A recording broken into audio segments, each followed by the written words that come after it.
Skin problem நிறைய வந்துட்டே இருக்குன்னு சொல்லும்போது என் ஃப்ரெண்ட் ஒரு டிப் சொன்னாங்க. 2 வேப்பிலை, 4, 5 புதினா, கொஞ்சமாக கொத்தமல்லி, கொஞ்சம் வெள்ளரிக்காய், கத்தாழை வந்து 7 தண்ணியில் வாஷ் பண்ணிவிட்டு ஒரு பீஸ் அளவு சேர்த்துக்கிட்டு இதை ஜூஸ் மாதிரி அடித்து குடிச்சிங்கன்னா ரெகுலராக குடிக்கும்போது வயிற்றில் உள்ள பூச்சிகள் கிருமிகள்லாம் போயிடும். வயிறு க்ளீன் ஆகிட்டனாலே ஸ்கின் ப்ராப்ளம் குறையும்னு சொன்னாங்க.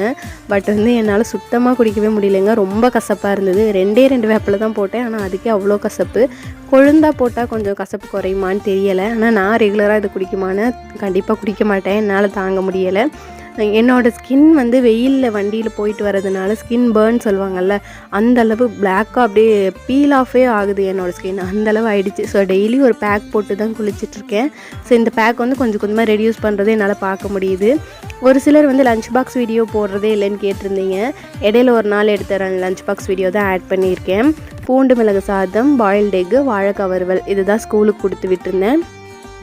ஸ்கூலில் ஸ்நாக்ஸுக்கு